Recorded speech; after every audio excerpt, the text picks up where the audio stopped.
لا حول ولا قوة الا باللہ العلی العظیم. بسم اللہ الرحمن الرحیم. الحمد للہ الذی ہدانا لہذا وما كنا لنهتدی لولا ان ہدانا اللہ. لقد جاءت رسل ربنا بالحق.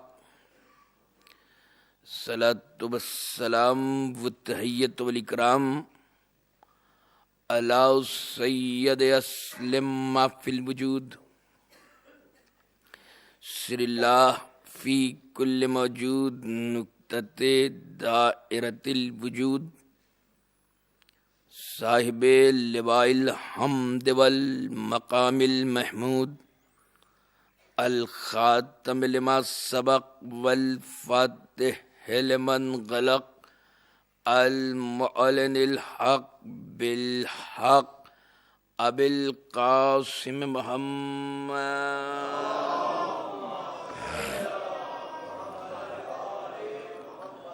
والصلاة والسلام علی یاسب الدین والایمان باب الامن والامان کلمۃ الرحمن.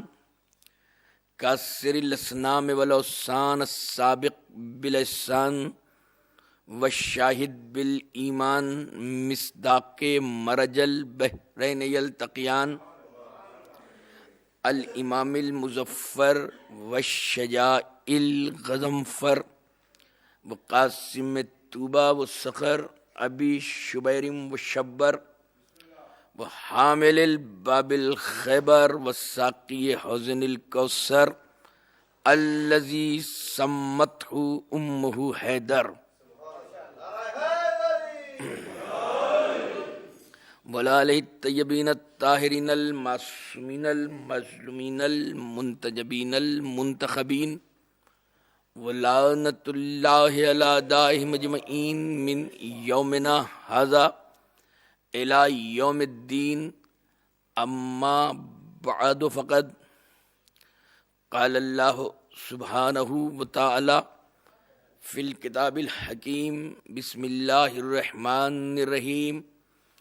تلک حجتنا آتیناہا ابراہیم علی قومہ نرفع درجات من نشاء ان ربک حکیم علیم. صلوات بھیجے محمد والے محمد.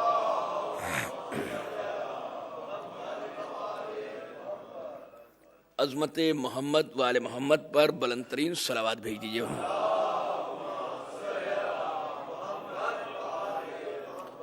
اس طرح نہیں، مختصر مجلس ہے لیکن بیدار ہو کے صلوات بھیجیے تاکہ مجھے احساس ہو جائے کہ آپ باقاعدہ سننے پر آمادہ ہیں. باوجہ بلند صلوات بھیج دیجیے محمد والے محمد.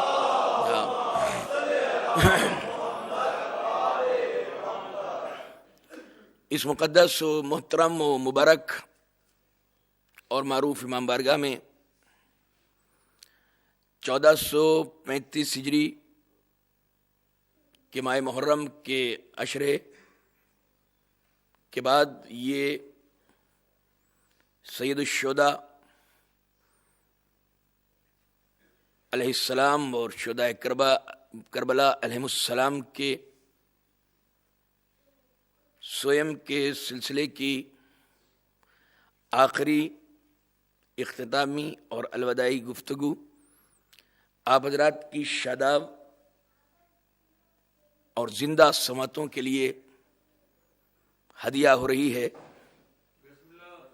کل کی گفتگو سے میں بنا کسی تاخیر کے اور بنا کسی طولانی تمہید کے بلا فصل ہونا چاہتا ہوں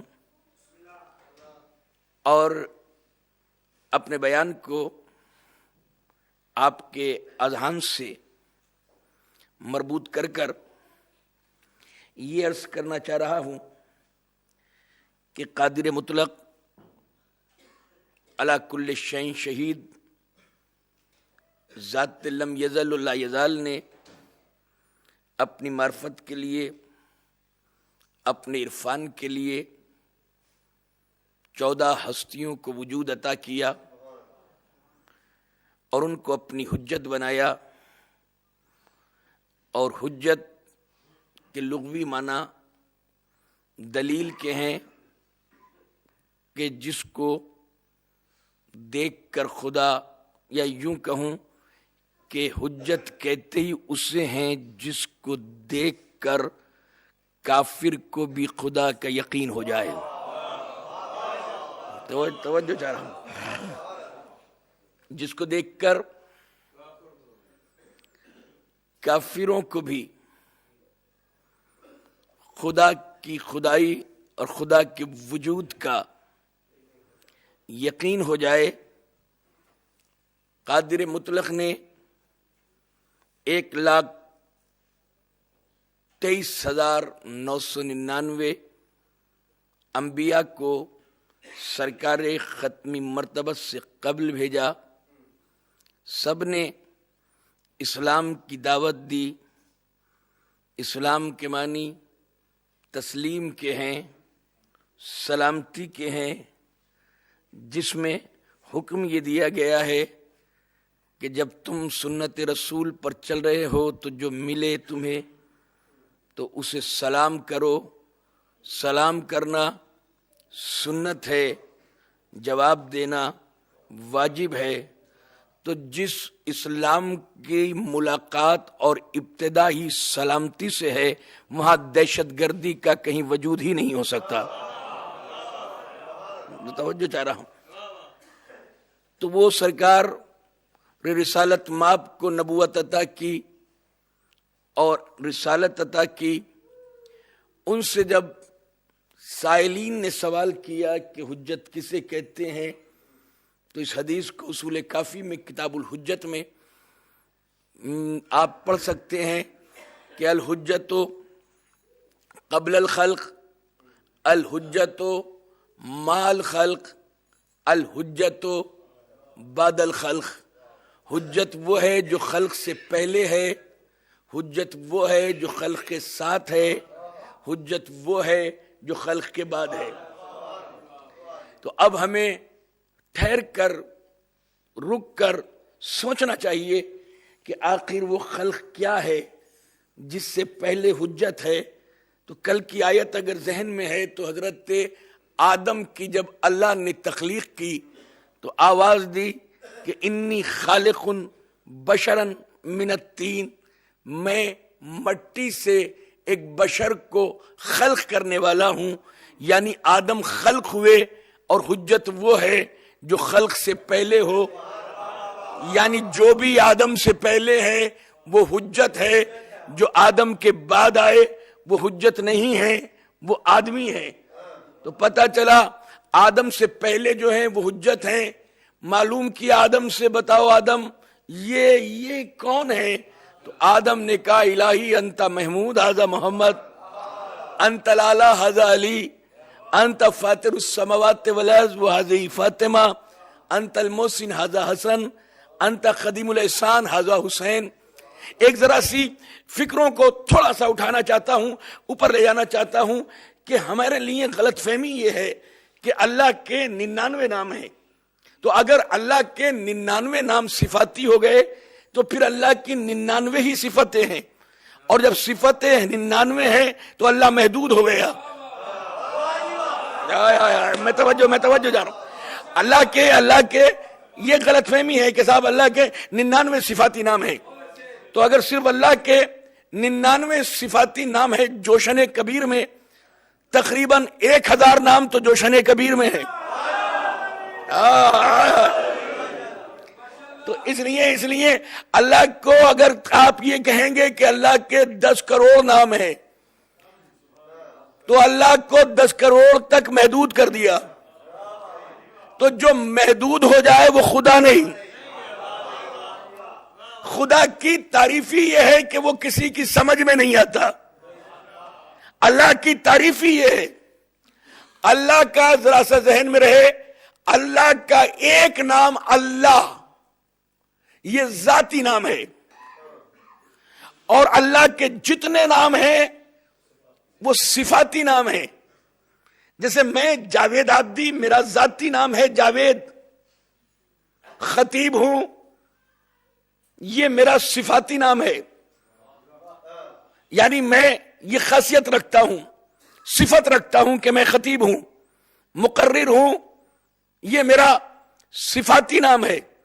تو اللہ کے ایک نام ذاتی، تو اللہ کو وہاں تعارف کرانے کے لیے آدم سے کہلانا چاہیے تھا کہ میرا ایک ذاتی نام لو، پھر ان کے نام گنواؤ۔ میں اللہ ہوں تو یہ محمد ہے، میں اللہ ہوں تو یہ علی ہے، میں اللہ ہوں تو یہ فاطمہ ہے، میں اللہ ہوں تو یہ حسن ہے، میں اللہ ہوں تو یہ حسین ہے۔ ایسے نام نہیں لیوائے، بلکہ کہا انت محمود ھذا محمد، تو محمود ہے تو یہ محمد ہے۔ میں توجہ چاہ رہا ہوں، تو اعلیٰ ہے تو یہ علی ہے۔ انت فاطر السماوات والارض، وہ حاضر فاطمہ، تو زمین و آسمان کا فاطر ہے تو یہ فاطمہ ہے۔ انت المحسن ھذا حسن، تو محسن ہے تو یہ حسن ہے۔ انت قدیم الاحسان ھذا حسین، تو قدیم الاحسان ہے تو یہ حسین ہے۔ یعنی اللہ نے اپنے صفاتی نام لیے، آدم سے کہا یہ صفاتی نام لیواؤ، اپنے صفاتی نام لیوائے، پھر ان کے نام دیے۔ میں محمود ہوں تو یہ محمد ہے، یعنی میں تو تمہاری مجلسوں میں، محفلوں میں تمہارے درمیان آنے سے رہا کہ میں آ کر یہ نہیں بتا سکتا کہ میں محمود کیسے ہوں۔ جو میری محمودیت کا زمین پہ اعلان کر دے اسے محمد کہتے ہیں۔ توجہ چاہ رہا ہوں، یا اور ذرا سا جملہ وضاحت کر دوں، جو میری محمودیت کا دنیا کے کافروں کو بھی مجھے بغیر دیکھے یقین دلا دے اسے محمد کہتے ہیں۔ انتر اعلی ھذا علی، تو اعلی ہے تو یہ علی ہے۔ میں تو تمہارے بزم میں، تمہارے جلسوں میں جا کر تخت پہ کھڑا ہو کر یہ نہیں دکھا سکتا کہ میں کیسے اعلی ہوں۔ جو زمین پر مجھے بغیر دیکھے ہوئے لوگوں کو میرے اعلی ہونے کا ثبوت دے دے اسے علی کہتے ہیں۔ اس کا مطلب یہ ہے جو میرے اعلی ہونے کا ثبوت بن جائے، دلیل بن جائے، اسے علی کہتے ہیں۔ اب یہ مت پوچھنا کہ علی کس کس جگہ علی ہے، جہاں جہاں وہ اعلی ہے وہاں ہماری علی ہے۔ میں توجہ چاہ رہا ہوں۔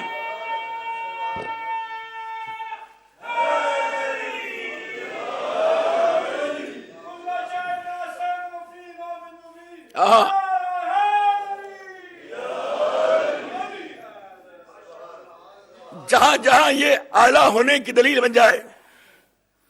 اب دیکھیں، اگر میں مجلس کو موڑ دوں رخ، اتنی پیاری آیت آپ نے پڑھی ہے کہ کل شیء ایسے نہ ہو فی امام مبین،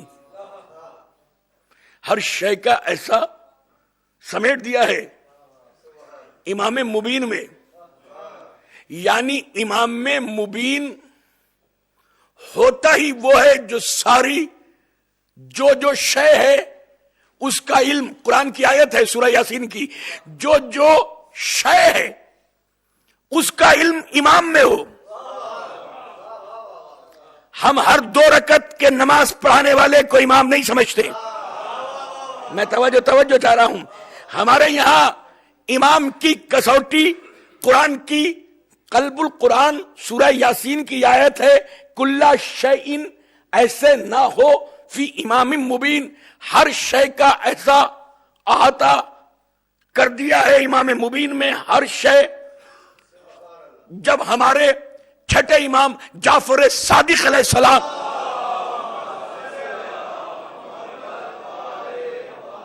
سے پوچھا گیا کہ یہ شے کیا ہے؟ توجہ ہے، شے کیا ہے؟ تو آپ نے فرمایا خدا کو چھوڑ کر ہر شے شے ہے۔ ہر شے کا علم، یعنی جو بھی کانا ما یکونو، جو ہونے والی ہے، جو ہو رہی ہے، جو ہو چکی ہے، ہر شے کا علم ہم نے امام مبین میں کر دیا ہے۔ اب کون ہے امام مبین جو حجت الہی بنا؟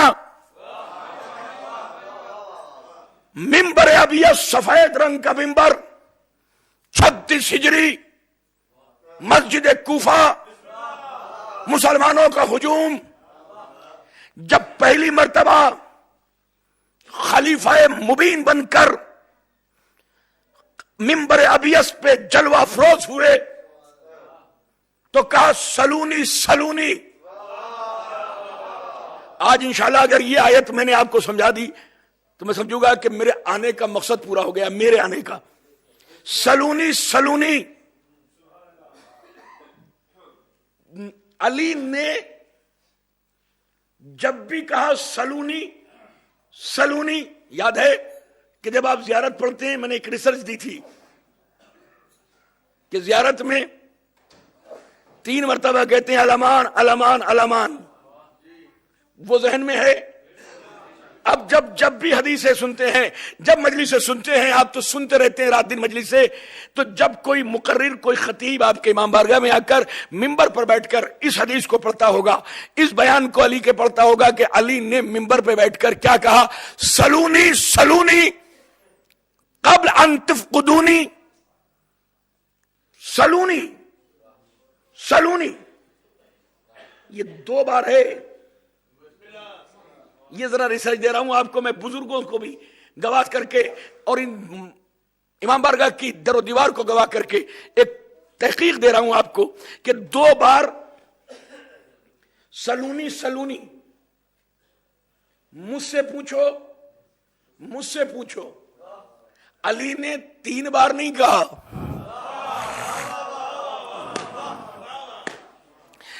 یا علی ایک بار ہی کہہ دیتے سلونی تو سارے مسلمان سمجھتے کہ یہ کہہ رہے مجھ سے پوچھو، یا 5 بار بول دیتے، 3 بار کہتے، 4 بار کہتے، 10 بار بولتے، 12 بار بولتے، 20 بار 50 بار کہتے سلونی سلونی سلونی سلونی سلونی سلونی، مگر نہیں، جب بھی بولا 2 ہی بار بولا۔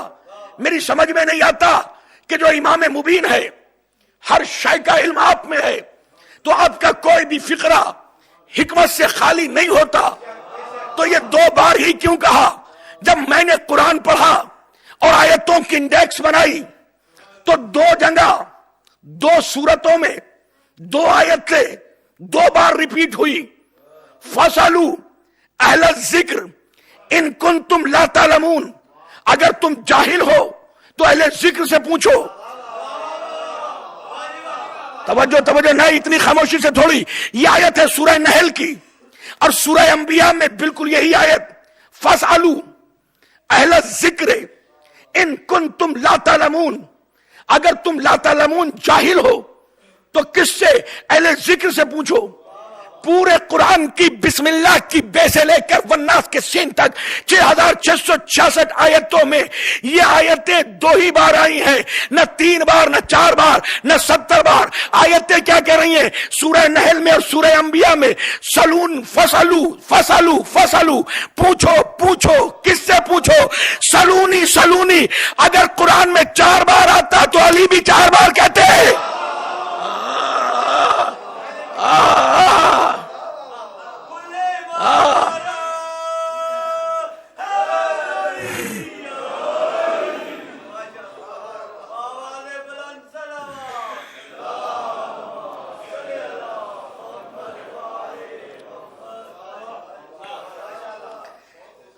کیونکہ قرآن میں 2 بار آیا ہے سلونی، فسلو فسلو 2 بار، پوچھو پوچھو، تم سے کہا پوچھو پوچھو۔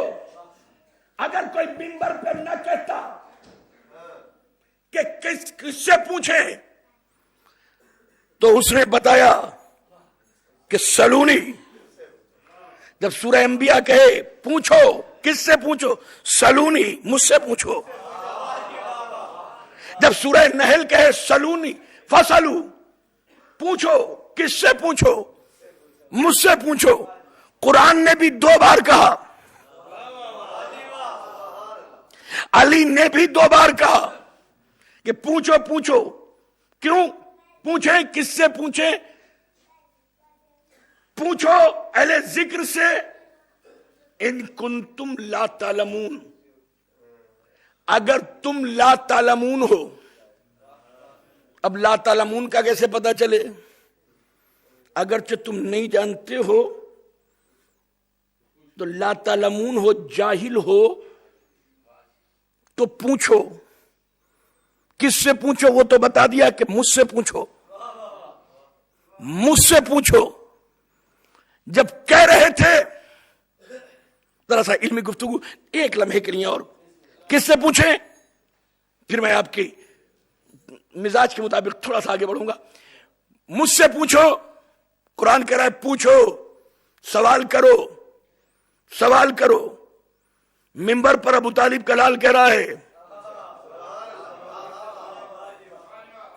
مجھ سے سوال کرو، مجھ سے سوال کرو، مجھ سے پوچھو۔ جو کچھ پوچھنا، یہ لا تعلمون کون ہے؟ ذرا سا میں یہ بتا دوں، لا تعلمون کے لیے بھی سورۃ نحل میں ارشاد ہوا، اور خوبصورت آیت، واللہ اخرجکم من بطون امہاتکم لا تعلمون شیئا۔ جب تمہیں تمہاری شکم سے، ماں کی شکم سے ظاہر کیا تو لا تعلمون شیئا، تم لا تعلمون تھے، یعنی جاہل تھے۔ تو اس کا مطلب ہوا جو اپنی ماں کے شکم سے ظاہر ہوا ہے۔ میں آیت پڑھ رہا ہوں بھائی، آیت پڑھ رہا ہوں، میں آیت پڑھ رہا ہوں۔ مزہ یہاں پڑھنے میں ماشاءاللہ نوجوان اتنی خوبصورتی سے مجلس سے سنتے ہیں یہاں پر کہ رش کے لکھنؤ بن جاتے ہیں، اور رش کے لاہور، اور رش کے کراچی بن جاتے ہیں ماشاءاللہ یہاں کے سامعین۔ مجھے زیادہ محنت اور زیادہ ایکسپلینیشن اور زیادہ ایلوبریشن کرنے کی ضرورت نہیں پڑتی آپ کے سامنے کہ لا تعلمون، ورنہ علمی تقریر کے لیے بڑی محنت اور بڑی زحمت ہوتی ہے مقرر کو اس کو وضاحت کرنے کے لیے، مگر کیونکہ یہاں پر جو سامعین آتے ہیں ماشاءاللہ سے آغوش مادر سے مجلس سے سن رہے ہیں، تو قرآن کی سورہ نحل کہہ رہا ہے جب تم نے تمہاری ماں کے شکم سے ظاہر کیا تو لا تعلمون، تم لا تعلمون تھے، کچھ نہیں جانتے تھے، لا تعلمون تھے۔ اور وہاں سے آ کہا فَاسْأَلُوا اہل الذکر ان کنتم لا تعلمون، اگرچہ تم لا تعلمون ہو، ماں کے ذریعے سے وجود میں آئے ہو، تو تم لا تعلمون ہو، لا تعلمون ہو تو پوچھو کس سے؟ فَاسْأَلُوا اہل الذکر، اہل ذکر سے پوچھو۔ پتا چلا جو اہل ذکر ہوتا ہے وہ تمہاری طرح لا تعلمون نہیں۔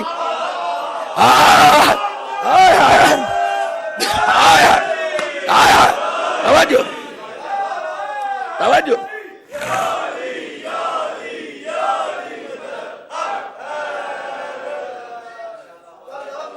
توجہ، جزاک اللہ، جزاک اللہ، توجہ۔ پتا چلا جو اہل ذکر ہوتا ہے، اہل ذکر ہوتا ہے وہ تمہاری طرح لا تعلمون نہیں،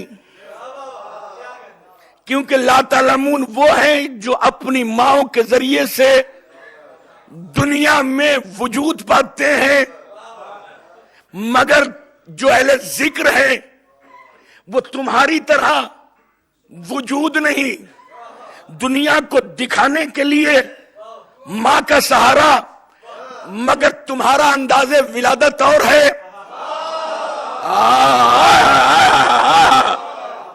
ان کا انداز ولادت اور ہے، شاید اسی لیے 12 رجب کی 13ویں شب کو ایک امام کی ماں نے خانہ کعبہ کی دیوار کے نزدیک کھڑے ہو کر دعا کی اور اس کے لیے کہا، پالنے والے تجھے اس مولود کا واسطہ، اللہم بحق حاضل مولود فی البطنی، پالنے والے تجھے اس مولود کا واسطہ۔ جب ہم نے عربی پڑھی، لوگوں سے علم حاصل کیا تو پتہ چلا مولود کہتے اسے ہیں جس کی ولادت ہو چکی ہو۔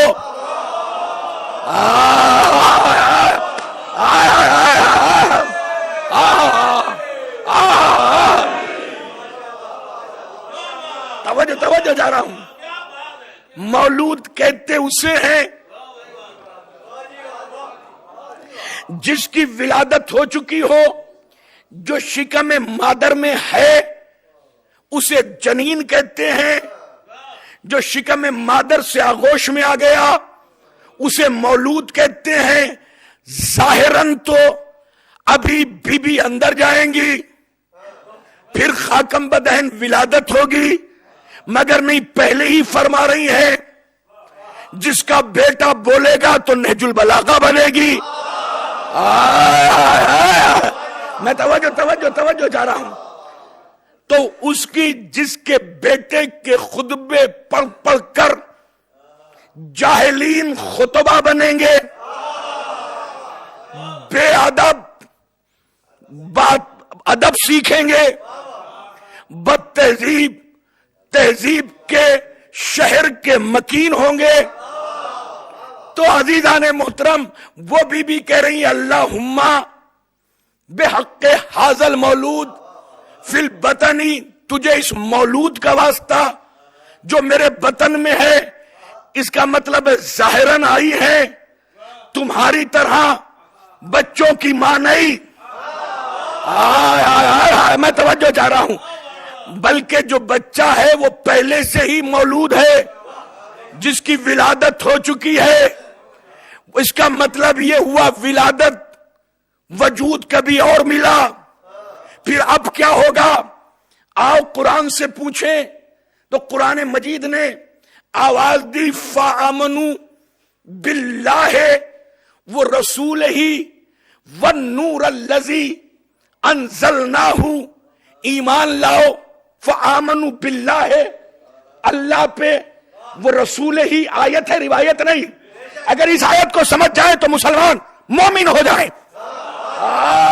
میں توجہ چاہ رہا ہوں، فآمنوا باللہ، بس اللہ پہ ایمان لاؤ، وہ رسول ہی اور اس کے رسول پر، والنور الذی انزلناہ، اور اس نور پر بھی جس کو ہم نے نازل کیا۔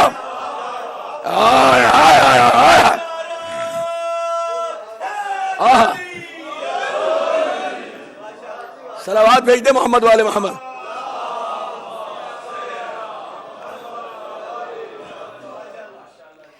ایمان لاؤ اللہ پر، اور کس پہ؟ رسول پر۔ آیت یہاں رک جاتی نا تو میں بھی کہا کرتا، یہاں پہ ممبر پہ کہہ کے جاتا، بھائی کلمہ صحیح کر لو، لا الہ الا اللہ، اللہ پہ ایمان لاؤ، ہائے ہائے ہائے، اذان صحیح کر لو، اشہد ان لا الہ الا اللہ، اللہ پہ ایمان لاؤ، اشہد ان لا الہ الا اللہ، رسول پر، اس کے رسول پہ ایمان لاؤ، محمد رسول اللہ، بس آگے حی علی الصلاۃ پڑھو۔ مگر کیا کروں، کیا کروں؟ آگے کا کلمہ تو قرآن کی آیت نے بڑھایا، آگے کی اذان تو قرآن کی آیت نے بڑھایا۔ فآمنوا باللہ، اللہ پہ ایمان لاؤ، ہم نے کہا لا الہ الا اللہ، وہ رسول ہی، اور اس اللہ کے رسول پہ ایمان لاؤ، ہم نے کہا محمد رسول اللہ، والنور الذی انزلناہ، اور اس نور پہ ایمان لاؤ، انزلناہ جسے ہم نے نازل کیا۔ تو جو محمد رسول اللہ پہ رک گئے انہوں نے پوری آیت نہ مانی نہ سمجھی. میں توجہ چاہ رہا ہوں. بلکہ آگے نور الذی انزلناہ کے مطابق کلمے کو آگے بڑھانا پڑے گا.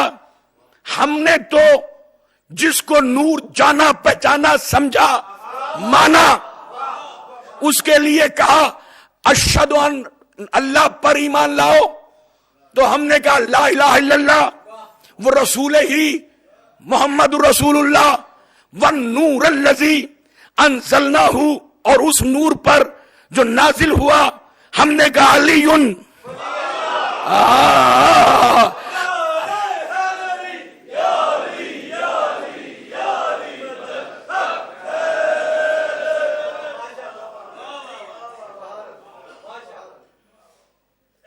اب لوگ کہتے ہیں کہ تم صرف انہی کو ولی مانتے ہو, انہی کو حجت مانتے ہو.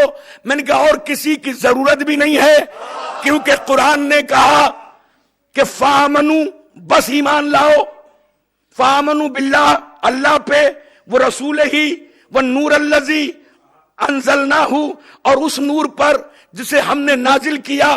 جب لا الہ الا اللہ آیا, جب اللہ پہ ایمان کی بات آئی تو ہم نے کہا لا الہ الا اللہ. جب اس کے رسول پہ ایمان کی بات آئی تو ہم نے کہا محمد رسول اللہ. جب نور الذی انزلناہ کی بات آئی تو ہم نے کہا علی ولی اللہ. شاید اس کے بعد کسی اور کی ضرورت بھی نہیں ہے, کیونکہ اللہ عین علم ہے, نبی شہر علم ہے, علی باب علم ہے.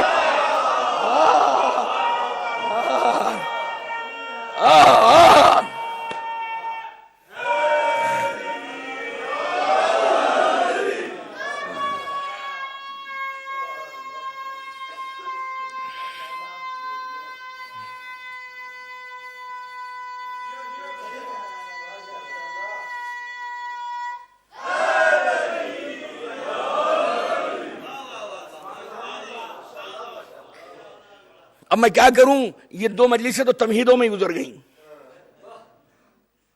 ساری سوچا تھا یہ پڑھیں گے, کبھی پڑھا ہی نہیں.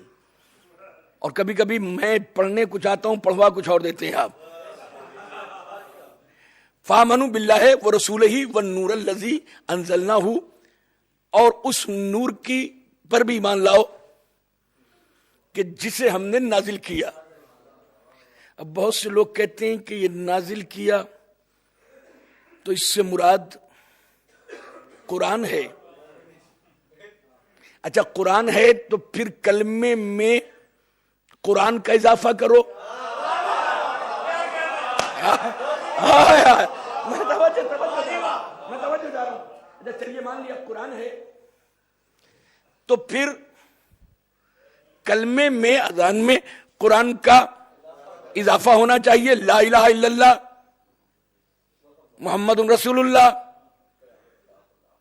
القرآن و کتاب اللہ.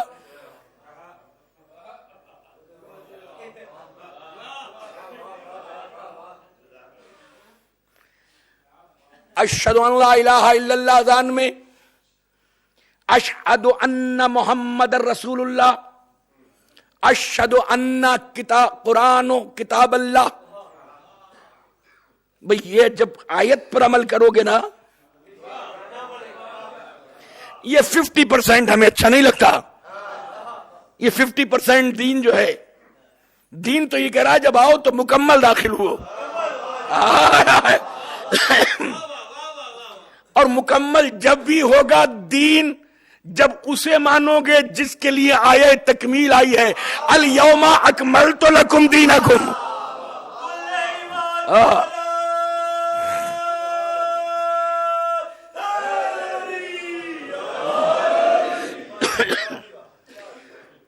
تو پھر انزلنا کہ, اور بڑی اچھی جب کوئی علمی بحث کرے تو بڑا مزہ آتا ہے کہ بھائی نور الذی انزلنا سے مراد سورہ قدر کی جو آیت ہے, وہ آیت جو ہے سورہ قدر کی, اس میں انا انزلنا ہو فی لیلۃ القدر وما ادراک ما لیلۃ القدر لیلۃ القدر خیر من الف شہر.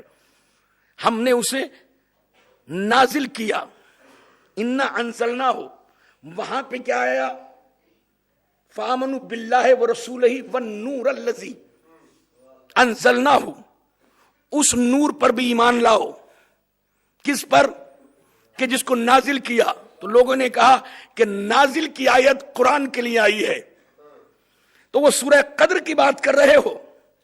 میں پہلے سورہ مائدہ کی بات کرنا چاہتا ہوں کہ جس میں, اور میں نے اسی آیت کو سرنامہ کلام قرار دیا تھا کہ قد جاکم من اللہ نور و کتاب مبین, کہ اللہ کی طرف سے میرے نبی تمہارے پاس آیا. اللہ کی طرف سے تمہارے پاس آیا. کیا آیا؟ نور و کتاب مبین. نور آیا اور ایک کتاب مبین آئی.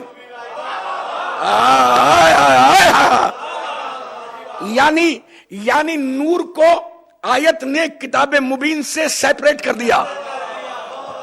میں توجہ چاہ رہا ہوں, الگ کر دیا.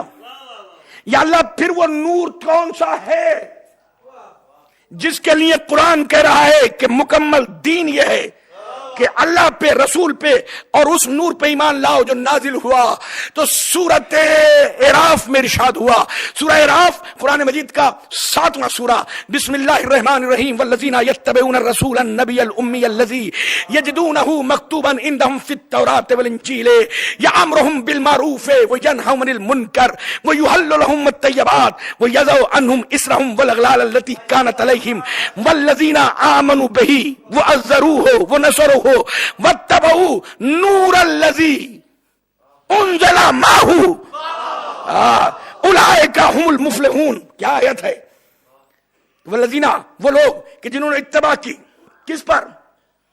کہ اس نبی پر جس کا ہم نے ذکر توریت میں اور انجیل میں کیا. یامرہم بالمعروف, جو نیکیوں کا حکم دیتا ہے. وہ ینہم عن المنکر, جو برائیوں سے روکتا ہے.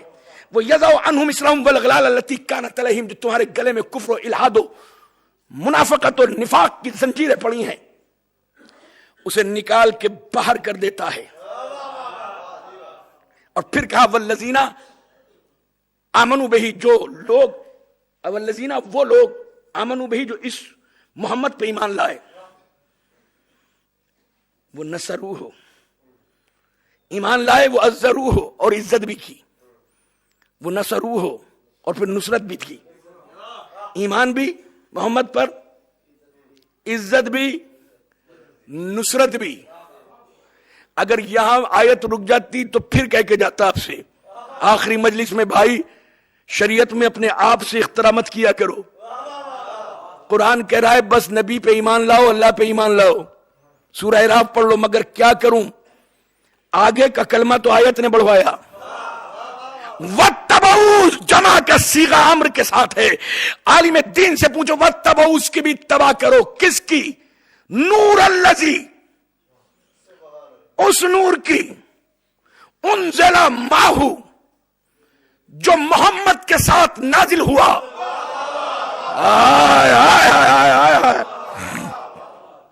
ہاتھ جوڑ کے پوچھ رہا ہوں کہ اگر اس سے مراد قرآن ہے تو جب نبی اس دنیا میں آئے تو کتاب کی شکل میں قرآن کو گود میں لے کر آئے. سب کہیں گے کیسی باتیں کر رہے ہو. 40 سال تک ابو طالب کی آغوش کے پروردہ مصطفیٰ نے اپنا کریکٹر بد اخلاق لوگوں کے سامنے کیا. فاران کے چوٹی کے خطیب اعظم نے توحید پر خطبے دے دے کر لات و منات و حبل کے پجاریوں کو وحدانیت کا درس دیا. درس توحید کا مدرس حقیقی مصطفیٰ طاہر و اطہر نبی یہاں پر اپنے خطبے دیے اور اسی نبی نے وحدانیت کا ان کافروں کو درس دیا. لیکن ساتھ میں لے کے نہیں, 40 سال تک تو خاموش زندگی گزاری. اور قرآن کتاب کی شکل میں ایسے ہی نازل نہیں ہوا. میں توجہ چاہ رہا ہوں, ایسے ہی نازل نہیں ہوا. اچھا قرآن اگر نازل ہو جاتا تو دیکھ, آیتوں کو میں ریلیٹ کر رہا ہوں. نئی آیتیں تو لا نہیں سکتا، لیکن ایک کنکلوژن دے رہا ہوں. اگر نازل ہو جاتا تو پھر کیا ہوتا؟ آؤ قرآن سے پوچھیں. لو انزلنا حاذا القرآن علی جبل لرأیتہ خاشعا متصدعا من خشیۃ اللہ. اگر ہم اسے پہاڑ پر نازل کرتے تو یہ پھٹ جاتا. پتا چلا جو وہاں سے نازل ہوتی ہے اس سے پہاڑ پھٹ جاتا ہے. میں توجہ چاہ رہا ہوں بھائی. جو وہاں سے آسمان سے اللہ نازل کرے، وہ آسمان سے نازل ہونے والی چیز پہاڑ اسے برداشت نہیں کرتا. میں نے خانہ کعبہ کی دیوار کی ہسٹری پڑھی.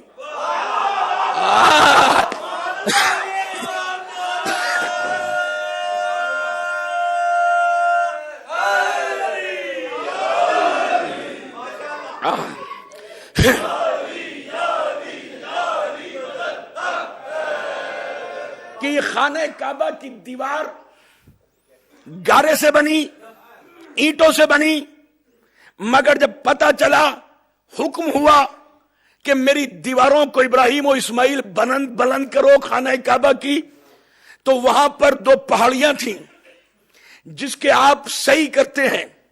صفا و مروہ کالے کالے سرمئی پتھروں کو توڑ توڑ کر، اینٹیں بنا کر دیوار بنائی.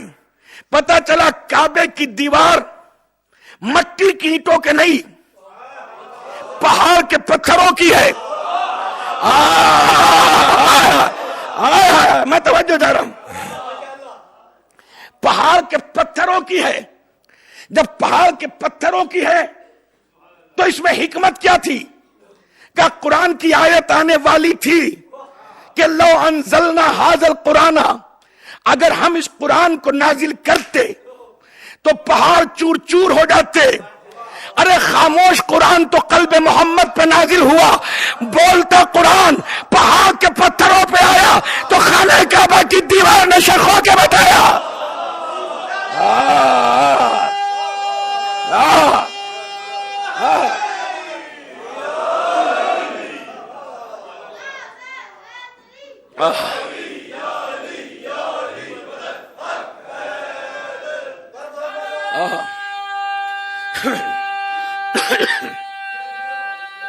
جیو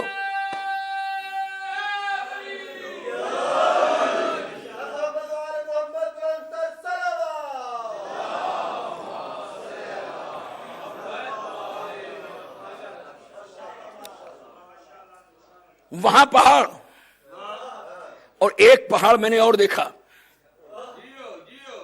جناب موسیٰ کی قوم نے کہا ہم تو جب مانیں گے جب دیکھیں گے. کون تھے جناب موسیٰ کی امت؟ یہودی. یعنی یہودیوں کا مزاجی جب ہے، یہودیوں کا مزاجی یہ ہوتا ہے، کہتے ہیں جب تک دیکھ نہ لیں. میں توجہ چاہ رہا ہوں. جب تک دیکھ نہ لیں یقین نہیں کریں گے. ہم غیب کی چیزوں پہ یقین نہیں کریں گے. دیکھ نہ لیں. اگر ادیب ہو تو میں کیا کروں؟ میرے کلیجے کی دیوار سے جملے نکل رہے ہیں. دیکھ لیں بڑے شارٹ میں، بڑے اختصار سے. موسیٰ پوری قوم کو ایک پہاڑ پہ لے کے گئے جسے کوہ طور کہتے ہیں. پھر وہی جبل، پھر وہی پہاڑ. پہاڑ پر لے کے گئے، پوری قوم وہاں پہ جمع ہے. اب انتظار کر رہی ہے. انتظار تھا، حکم تھا لے کر آؤ، ہم دکھائیں گے. اگر وہ دکھا دے اور خود دکھانے میں اپنا جلوہ لے آئے تو چاہے مر گئے دیکھنے والے، مگر دیکھ تو لیا. جو دیکھنے میں آئے وہ خدا نہیں.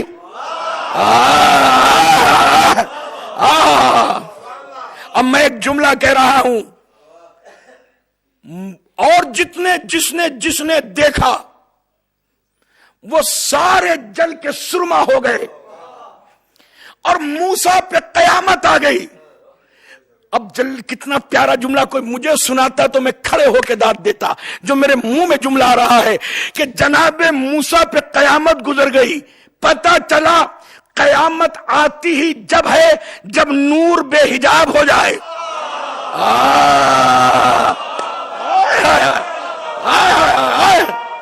میں توجہ.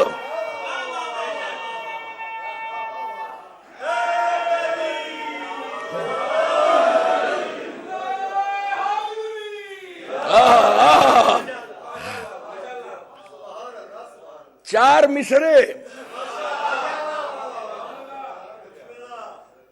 قیامت کے چار مصرے، کیونکہ آج ذرا علمی گفتگو ہو گئی اور وقت بھی کافی ہو گیا، بس ختم کر رہا ہوں. زحمت آپ کی. چار مصرے اور قیامت کے چار مصرے. کب کہاں کس کی دعاؤں کے سبب آؤ گے، کس گھڑی اے میری امید کے رب آؤ گے. کچھ تو بینائی بڑھے چشم تمنا کی حضور، یہ بتانے ہی چلے آؤ کہ کب آؤ. نہیں نہیں نہیں، میرا دل نہیں بھرانا تو پھر چار مصرے اور قیامت کے چار مصرے ہیں کہ صلوات بھیج دے محمد والے محمد.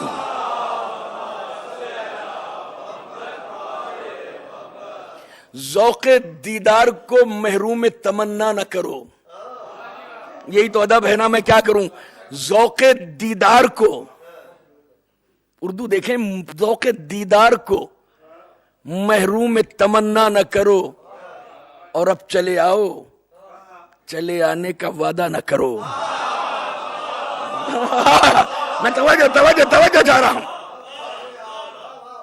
ذوق دیدار کو میں حیدر کرت پوری بجنوری کہہ رہے ہیں، حیدر کرت پوری بجنوری کے چار مصرے ہیں کہ ذوق دیدار کو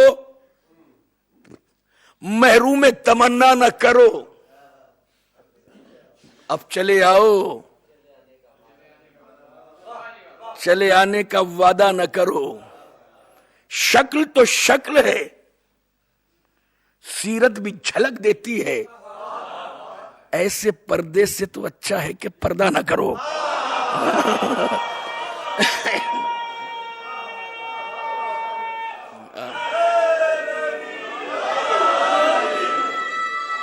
جو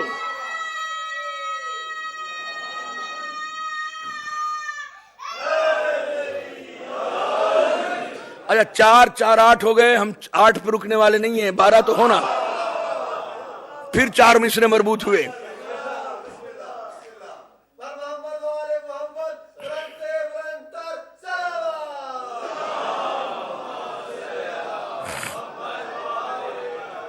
اور یہ چار مصرے مرحوم نظر اسکر موہانی نے کہے. اور قیامت کے چار مصرے ہیں.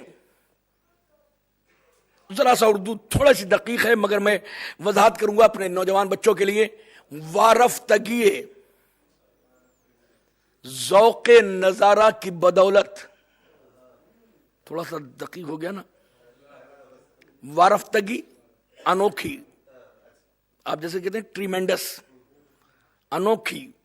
وارفتگی ذوق، شوق، ذوق نظارہ یعنی نظارہ نظر میں لینے کے اس ذوق کی وجہ سے، وارفتگی ذوق نظارہ کی بدولت ایک عمر نہ سوئی نہ تھکی ہیں میری آنکھیں.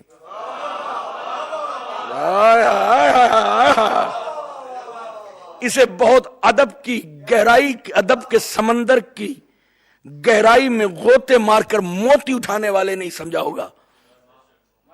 یعنی عمر میں یا تو آنکھیں جاگ رہی ہیں تو تھک جاتی ہیں ورنہ سو جاتی ہیں، مگر ان کے انتظار میں وارفتگی ذوق نظارہ کی بدولت ایک عمر نہ سوئی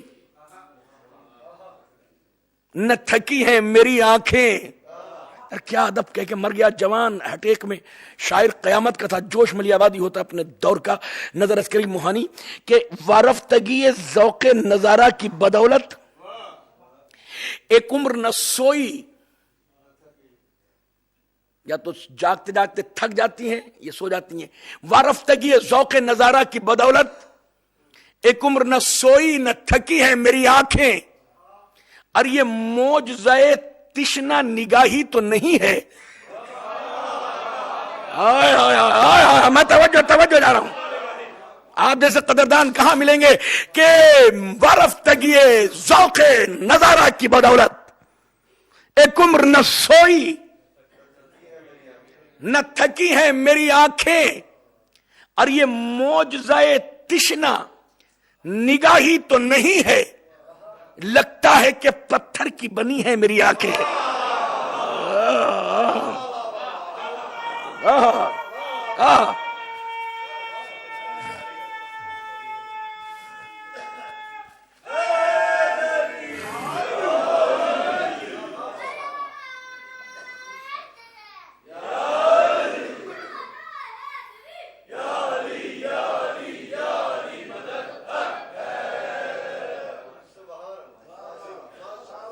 تو اسے نور کو دیکھ کر موسیٰ پہ قیامت آ گئی. موسیٰ بے ہوش ہو گئے، اور جو کہہ رہے تھے دیکھیں گے دیکھیں گے دیکھیں گے تب مانیں گے، انہوں نے ایسا دیکھا کہ طور پر سرما بن گئے. لیکن آنے والے نے جلوہ دکھا کر اپنی صفت کا اظہار کر دیا کہ میں جب آؤں گا تو پہاڑ چور چور ہو جائے گا. میں توجہ چاہ رہا ہوں. جب آؤں گا تو پہاڑ چور چور ہو جائے گا. وہاں پہ کہا اعراف میں وَاتَّبَعُوا نُورَ الَّذِي أُنزِلَ مَعَهُ، اس نور کی تبع کرو کہ جو نازل ہوا محمد کے ساتھ. یا اللہ وہ کون سا نور تھا جو محمد کے ساتھ کتاب کی شکل میں؟ قرآن تو آیا نہیں. یہ تو 23 برس تک کچھ سفر میں، کچھ حضر میں، کچھ جنگ میں، کچھ جدال میں، کوئی گھر میں، کوئی گھر سے باہر، کوئی میدان میں آیتوں کا نزول ہوا. تو ایک ساتھ کتاب کی شکل میں قرآن کی تنزیل نہیں ہوئی. تو اس کا مطلب ہے کوئی ایسا نور ہے جس کی اتباع ہو. یا اللہ کون سا نور تھا جس کی اتباع ہو، جسے اللہ نے اپنی حجت کبھی طور پہ بنایا؟ وہ نور کون سا تھا؟ وہ تو ایک روز جب مسجد نبوی میں نوید مسیحا ناز پروردہ ابو طالب سرکار رسالت مآب درس توحید کا مدرس اعظم جب خطبہ دے رہا تھا تو کسی شخص نے پوچھا کہ یا رسالت مآب آپ کی اپنی عظمت اپنی نگاہوں میں کیا ہے؟ تو کہا بیٹھ جا، تو میری عظمت کو کیا سمجھے؟ کنت نبیم و آدم بین الماء والطین، میں اس وقت بھی نبی تھا جب آدم آب و گل کے درمیان تھے. اتنے میں شہر علم کا دروازہ مدینے کی مسجد نبوی کے دروازے پر لوگوں نے اپنی نگاہوں سے دیکھا. جس کی آنکھ عین اللہ تھی، جس کی زبان لسان اللہ تھی، جس کا چہرہ وجہ اللہ تھا، جس کا ہاتھ ید اللہ تھا، جو مولود کعبہ تھا، جو شافع میشر تھا، جو مصداق عطا تھا، جو شاہ لافتہ تھا، جو بولتا قرآن تھا، جو تراب پہ ابو تراب تھا، جو عرش کا اولا تھا، جو غدیر کا مولا تھا. اس نے مسکرا کے کہا اے نبی اگر آپ اس وقت بھی نبی تھے جب آدم آب و گل کے درمیان تھے تو کن تو ولیم وہ آدم و بین الماء والطین، میں اس وقت بھی ولی تھا، میں اس وقت بھی علی تھا.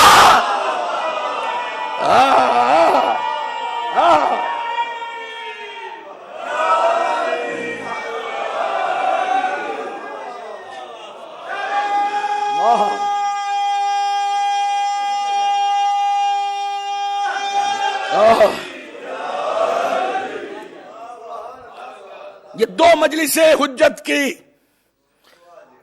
شان میں بحث و مباحثہ نہیں بلکہ تمہیداً گزری ہیں.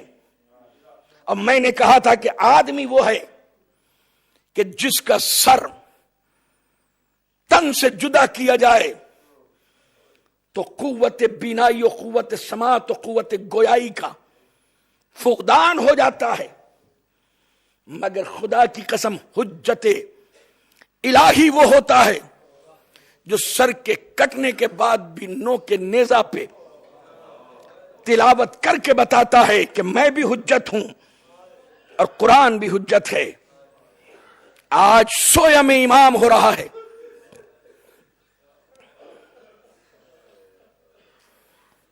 مومنین آج دور دراز سے تو نہیں لیکن اپنے شہر اور شہر کے قریب سے آج بھی اپنے گھر نہ رک سکے. چلو آج حسین اور حسین کے بچوں کا جو کربلا میں شہید ہوئے ان کا سویم منانے چلے. اور آج کی اگر تاریخ کے مناسبت سے دیکھیں تو آج وہ دن ہے, آج وہ روز ہے قیامت کا کہ جب 18 بھائیوں کی لاوارث بہن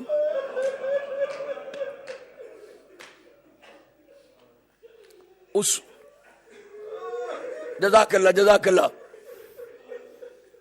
18 بھائیوں کی لاوارث بہن زینب کا داخلہ اس شہر میں ہو رہا ہے جو بابا کی دور حکومت میں جہاں شہزادی بن کے رہی تھی. جزاک اللہ.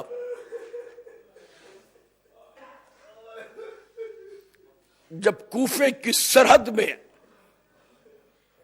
یہ اسیروں کا غریبوں کا قافلہ داخل ہونا شروع ہوا تو علی کی بیٹی عالمہ غیر معلمہ معصومہ کی لاڈلی زینب کی نگاہوں سے در و دیوار اور راستے کبھی گزرے تھے, سمجھ گئیں کہ ان کا ارادہ کیا ہے. تو ایک مرتبہ ناقب کے بیٹھی ہوئی عباس کی بہن نے میرے بیمار امام سے کہا, سجاد ظالموں سے کہہ دے کہ اگر ہمیں کوفے میں لے جانا چاہتے ہیں تو ان گلی اور چوراہوں سے نہ لے کے جائیں جہاں پہ نامحرموں کا ہجوم ہو.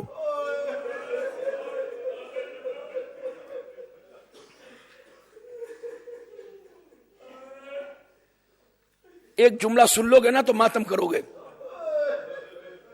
جو ظالم شمر نے جواب دیا ہے, یا اگر ہمیں لے جانا ہی چاہتا ہے کوفہ تو ہمیں چادریں دے دے,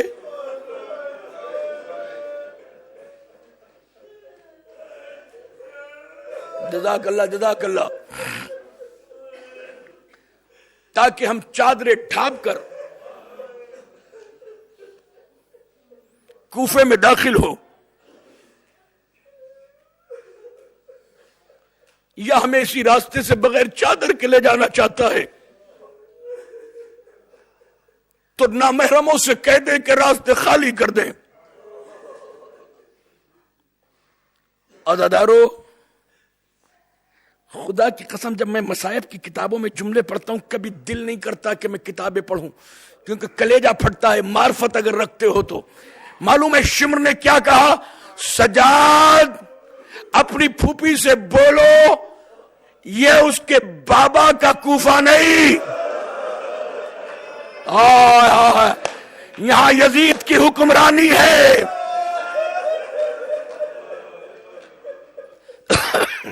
کلیجہ پھٹا قسم خدا کی, یہ بابا کا کوفہ نہیں ہے, شہزادی کی. عزادارو, اسیران کربلا جب کوفے میں داخل ہوئے, ایک گلی سے دوسری گلی, ایک چوراہے سے دوسرے چوراہے پر آج کے خاص مصائب جو آج ہی کے دن پڑھے جاتے ہیں سویم میں, ایک چوراہے پر جب یہ قافلہ پہنچا تو ایک بی بی تھی ام حبیبہ,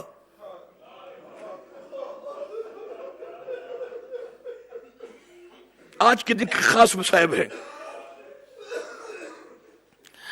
اس نے زندگی میں کبھی ایسے بےکسوں کا قافلہ نہیں دیکھا تھا جو آج اس نے قافلہ دیکھا کہ کچھ سر ہیں جو نوک نیزہ پہ ہیں، ایک سر ہے جو بجائے نیزے کے گھوڑے کی گردن میں بندھا ہے،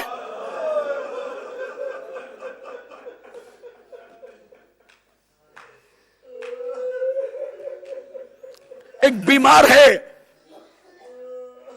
جس کی کمر جھکی ہوئی ہے توق کے وزن کی وجہ سے، ہاتھوں میں ہتھکڑی ہے، پیروں میں بیڑی ہے، اور اس بیمار کی بیڑی میں ایک چھوٹا سا بچہ بندھا ہے جسے امام محمد باقر کہتے ہیں۔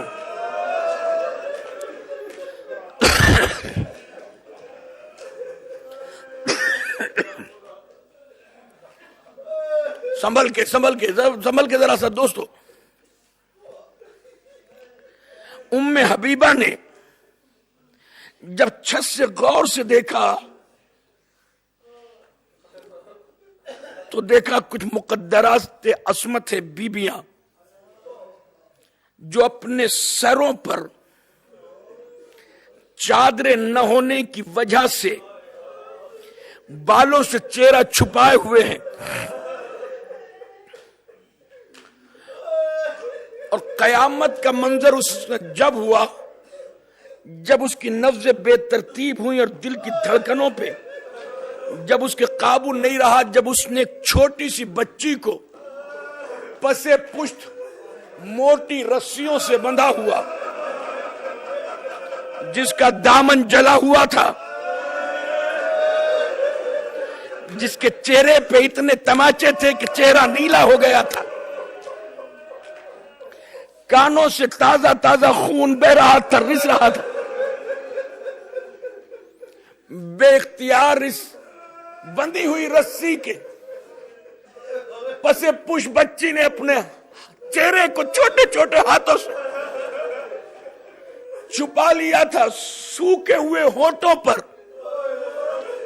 ام حبیبہ کی نگاہ پڑی، چھت سے نیچے آئی، کوزے میں پانی بھرا، جم غفیر کو چیرتی ہوئی وہاں پہنچی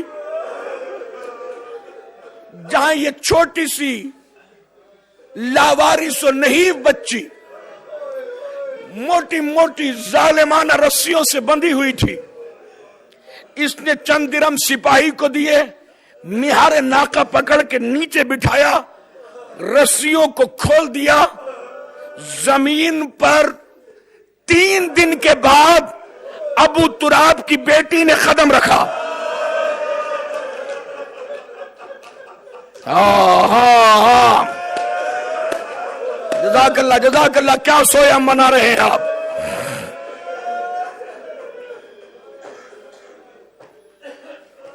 تین دن کے بعد ابو تراب کے گھر کی بیٹی نے تراب پہ قدم رکھا،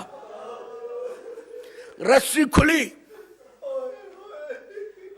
کپ کپاتے ہوئے ہاتھوں سے ام حبیبہ آگے بڑھی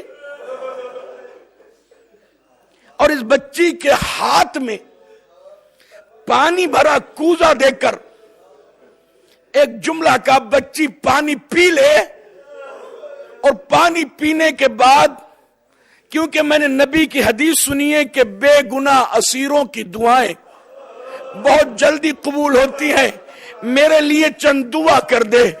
اس بچی نے بھرے ہوئے پانی کے کوزے کو زمین پر رکھا اور آواز دی، پانی بعد میں پیوں گی، دعا پہلے کروں گی۔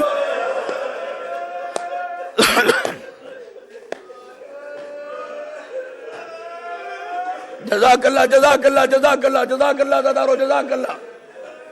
تمہارے بچے سلامت رہے، سویم منا رہے ہو، اللہ جانے کون حیات رہے کون نہیں، کون مجلس پڑھے، کس کی مجلس پڑھی جائے، کون زمین کے اوپر فرش عزا پہ بیٹھے، کون خاک کا پیون بنے ہی تو جانے علی جانے جلی۔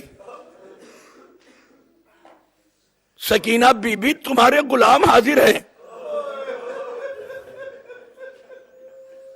بجھے جو پیاس تو اشکوں کے جام حاضر ہیں، جیے تو اگلے برس ہم ہیں اور یہ غم پھر ہے، جو چل بسے تو یہ اپنا سلام آخر ہے۔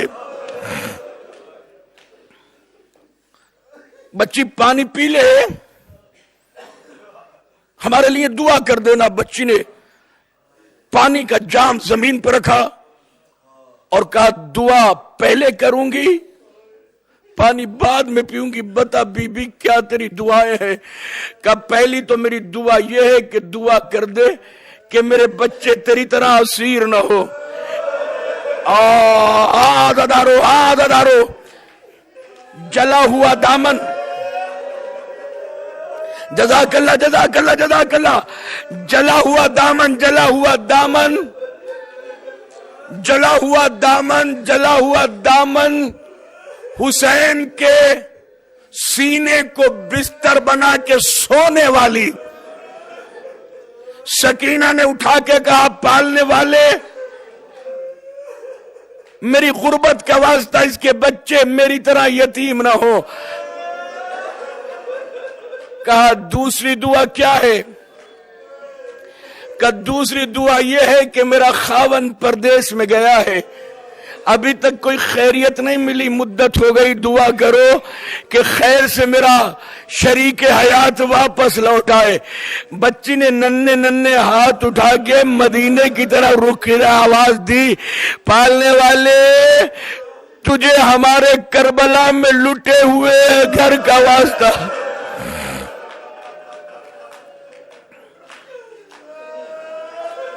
جزاک اللہ جزاک اللہ جزاک اللہ جزاک، بڑا روئے، 12 دن سے مسلسل رو رہے ہو، کسی دن بھی رونے میں کمی نہیں کی، مگر تیسرا جملہ سنو گے،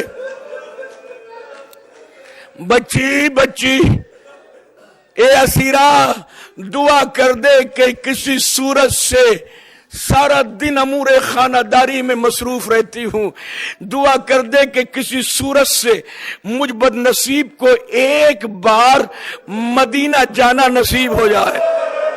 او ماتم کرنا ہزاروں، جزاک اللہ جزاک اللہ، ایک بار مجھے مدینہ جانا نصیب ہو جائے۔ جیسے اتنے پیار سے مدینہ کا نام سنا، برابر میں بیٹھی ہوئی اون کی ماں نے سنا، اپنے ناقے سے نیچے آئی، نیچے آنے کے بعد ام حبیبہ کے قریب آ کے کہتی ہے اے بی بی اتنا بتا دے مدینہ کس لیے جانا چاہتی ہے؟ کہ اس لیے جانا چاہتی ہوں کہ مدینے میں میری سید زادی رہتی ہے، میری محسنہ رہتی ہے۔ کہ تیری محسنہ کا نام کیا ہے؟ تیری سید زادی کا نام کیا ہے؟ کہ میری سید زادی کا نام زینب ہے۔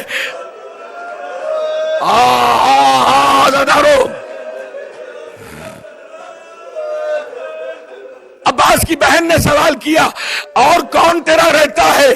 کہا میں میرا سید و سردار آقا حسین رہتا ہے، حسین کا ایک بیٹا ہے اکبر، وہ رہتا ہے۔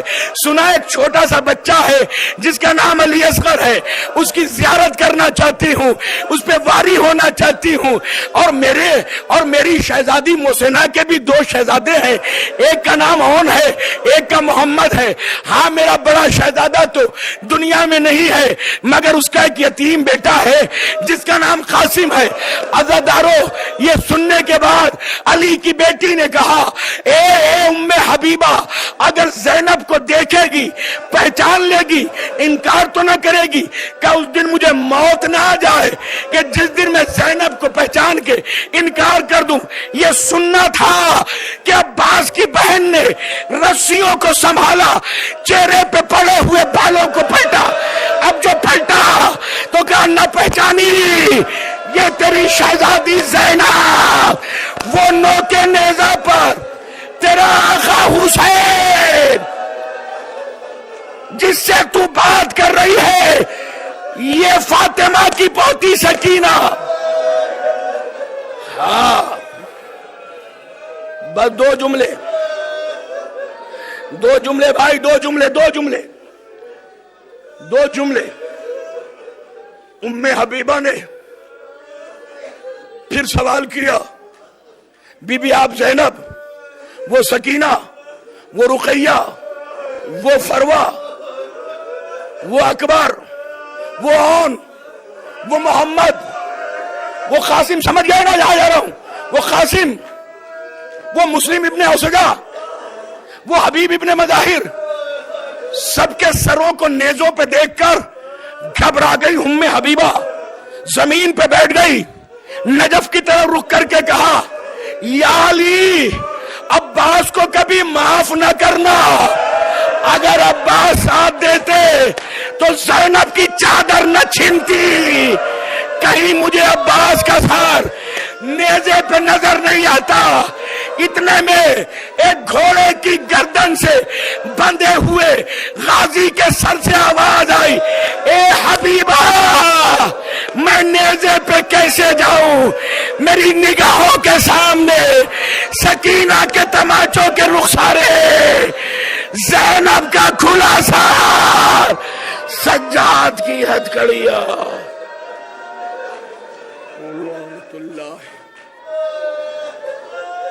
قوم الظالمین، سیالم الذین ظلموا، ایہ منقلب ینقلبون، ماتم حسین۔